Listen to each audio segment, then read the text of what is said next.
Hello दोस्तों, स्वागत है आप सभी के मेरे इस YouTube channel all types knowledge में। आप सभी को मैं तहे दिल से स्वागत करता हूं। और आज की इस वीडियो में हम लोग भारत के इतिहास पार्ट 2 के बारे में जानने वाले हैं। इसमें हम लोग गवर्नर और गवर्नर जनरल जो बने हुए थे अंग्रेज ज़माने के, उसके बारे में, उसके जो घटनाएं हैं उसके बारे में डिस्कस करने वाले हैं। साथ ही इसमें हम लोग 1857 की क्रांति, महत्वपूर्ण प्रश्न जो पूछे जाते हैं व्यापम में, उसके बारे में डिस्कस करने वाले हैं। तो वीडियो में पूरा अंत तक जरूर बने रहिएगा। और पहली बार मेरे चैनल को देख रहे हो तो प्लीज़ सब्सक्राइब कर लें और बगल में दिए हुए बेल आइकन को क्लिक कर लें, क्योंकि हमारे इस चैनल पे हम लोग ऑल इंडिया लेवल की गवर्नमेंट जॉब, छत्तीसगढ़ लेवल की गवर्नमेंट जॉब, साथ ही करंट अफेयर, जनरल नॉलेज और कंप्यूटर से संबंधित वीडियो यहाँ पे लाते रहते हैं। ठीक है दोस्तों, तो ये वीडियो आपके लिए काफ़ी फ़ायदेमंद है। यदि आप गवर्नमेंट जॉब की तैयारी कर रहे हो तो ज़रूर सब्सक्राइब कर लें। तो चलिए वीडियो को आगे बढ़ाते हैं। देखिए, रॉबर्ट क्लाइव 1757 से लेकर 1760 व 1765 से लेकर 1767 के बीच रहे हैं, गवर्नर रहे। पहला गवर्नर जो है यही रहे। इन्होंने अंग्रेजी राज्य संस्थापक 1757 में प्लासी के बाद क्लाइव में बंगाल का गवर्नर बना ये। उसके बाद है वेंसिटार्ट, जो कि 1760 से लेकर 1765 के बीच रहा। इसके कार्यकाल के दौरान बक्सर का युद्ध हुआ। उसके बाद क्लाइव ने दोबारा फिर द्वितीय गवर्नर बना ये। इसमें मुग़ल बादशाह शाह आजम व अवध के नवाब शुजाउद्दीन दौला से इलाहाबाद की संधि कराई 16 अगस्त 1765 में। शाह आलम ने बंगाल तथा बिहार, उड़ीसा के दीवानी अंग्रेजी को सौंप दी। ठीक है दोस्तों, बंगाल में द्वैत शासन लागू हुआ। द्वैत शासन मतलब कि जिस राजा के पास कोई पुत्र नहीं थे, उसका कोई उत्तरदायित्व तो नहीं था, तो उसको अंग्रेज लोग अपने सत्ता में मिला लेते थे। वहाँ का जो सत्ता था वो अंग्रेज चलाने लग जाते थे। यदि किसी राजा के पास कोई उनका संतान नहीं होता था तो वहाँ की सत्ता ये लोग हड़प लेते थे और ये लोग स्वयं राज करने लग जाते थे, तो उसको द्वैत शासन कहते हैं। ठीक है, ये क्लाइव के द्वारा जारी किया गया। उसके बाद तीसरे नंबर पे है वारेन हेस्टिंग, जो कि 1772 से लेकर 1785 के बीच रहा। ये बंगाल के प्रथम गवर्नर जनरल बने। ब्रिटिश संसद द्वारा 1773 में रेगुलेटिंग एक्ट पारित किया गया और कलकत्ता में सुप्रीम कोर्ट स्थापित किया इन्होंने। द्वैत शासन समाप्त किया इसने और बोर्ड ऑफ रेवेन्यू की स्थापना की। साथ ही इसने भारत की आधुनिक न्याय व्यवस्था का जन्मदाता इसे माना जाता है। जो न्याय व्यवस्था जो लागू किया गया वारेन हेस्टिंग के द्वारा ही लागू किया गया। इन्होंने नंद कुमार को हेस्टिंग ने षड्यंत्र पूर्वक जाल साजिश से उसको फांसी दे दिया। ठीक है, और प्रथम आलमगीर मराठा युद्ध जो 1775 से लेकर 82 के बीच हुआ, और साल बाई की संधि द्वितीय आलंग मैसूर युद्ध है 1780 से 1784 के बीच हुआ, जो कि मैंगलोर में हुआ। मैंगलोर जो है बेंगलोर के अंदर आता है। ठीक है, बेंगलोर कर्नाटक जिले में है ये। और इन्होंने ही जेम्स ऑगस्ट हिक्की द्वारा बंगाल गजट 1780 में प्रथम समाचार पत्र आरंभ किया। तो बंगाल गजट के नाम से जो समाचार पत्र है प्रथम समाचार पत्र है, इसको आप नोट कर लीजिए। और वारेन हेस्टिंग पर इंग्लैंड में महाभियोग चलाया गया। ठीक है दोस्तों, उसके बाद है लॉर्ड कॉर्नवालिस 1786 से लेकर 93 के बीच इनका शासन चला। इसने भारतीय सिविल सेवा ICS का जन्मदाता यही है। पुलिस व्यवस्था इन्होंने ही स्टार्ट की। जो भारत में जो पुलिस है, पुलिस जो शासन चालू किया इसने ही स्थापित किया। तो कॉर्नवालिस ने ही पुलिस स्थापना व्यवस्था ही स्थापित की। स्थायी बंदोबस्त या स्मरणीय व्यवस्था जो 1793 में लागू किया गया, सर जॉन शोर द्वारा यह सुनाई गया। ठीक है, फिर कॉर्नवालिस संहिता 1793 में जो नियमों का संग्रह है इसके द्वारा किया गया। इन्होंने ही कलेक्ट्रेट को राजस्व वसूली के लिए, मतलब कलेक्टर की जो है पद स्थापित किया। उनका कार्य केवल राजस्व वसूली था। उसके बाद देखते हैं लॉर्ड वेलेजली। इसके शासनकाल जो था 1798 से लेकर 1805 के बीच इन्होंने सहायक संधि व्यवस्था स्थापित की। ठीक है, और जो इसके शासनकाल में 1799 में चौथा आलमगीर युद्ध मैसूर युद्ध हुआ, जिसमें टीपू सुल्तान की मृत्यु हुई। और इसी में बाजीराव द्वितीय ने बेसिन की संधि 1802 में किया था। और दिल्ली पर अंग्रेजों का अधिकार सबसे पहले 1803 में हुआ था। उसके बाद देखते हैं लॉर्ड कॉर्नवालिस, उन्हीं का द्वितीय कार्यकाल जो है ये 1805 तक हुआ। उसके बाद लॉर्ड मिंटो 1807 से लेके 13 के बीच। 1809 में जो अमृतसर की संधि हुई रणजीत सिंह, ये लॉर्ड मिंटो के ही शासनकाल में हुआ।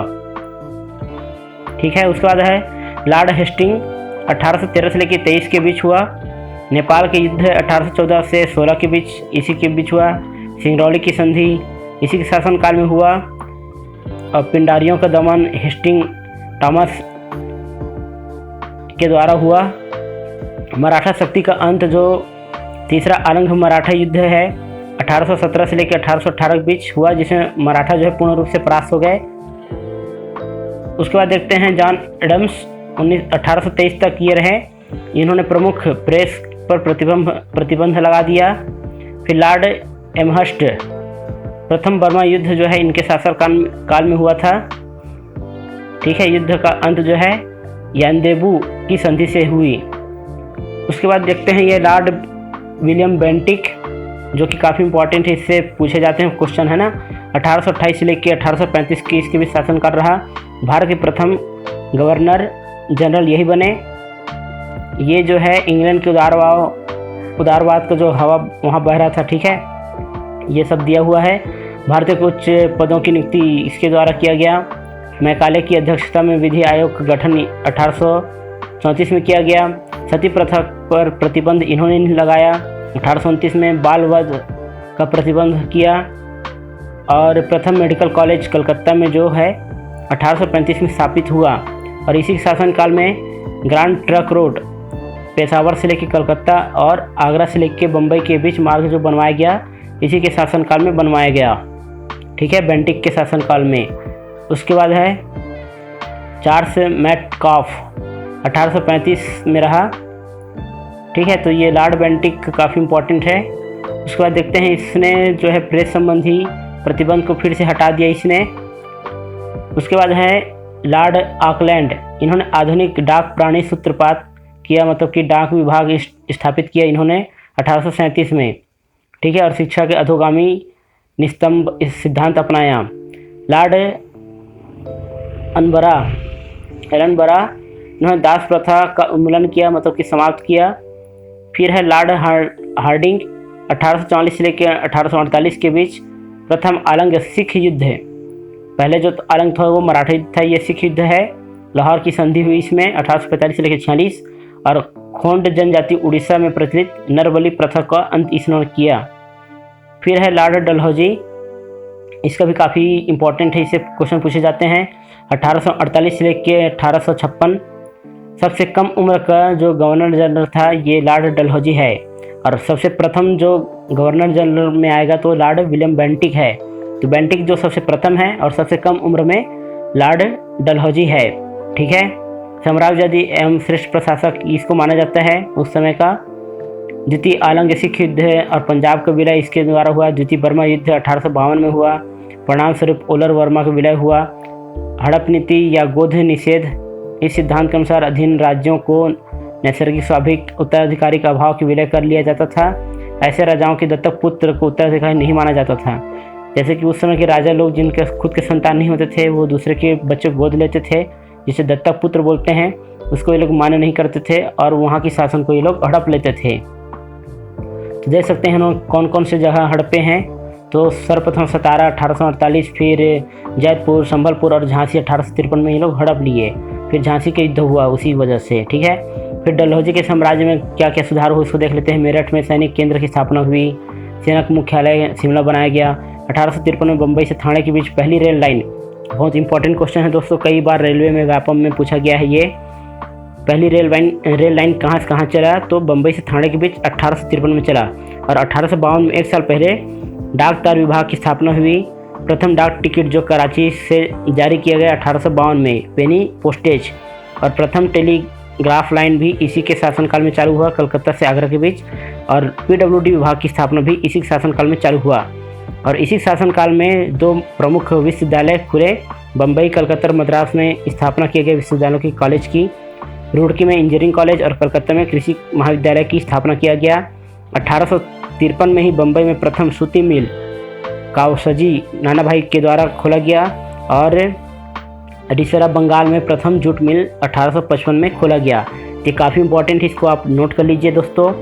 उसके बाद है लॉर्ड कैनिंग। इसका शासनकाल जो है 1856 से लेके 1862 के बीच हुआ।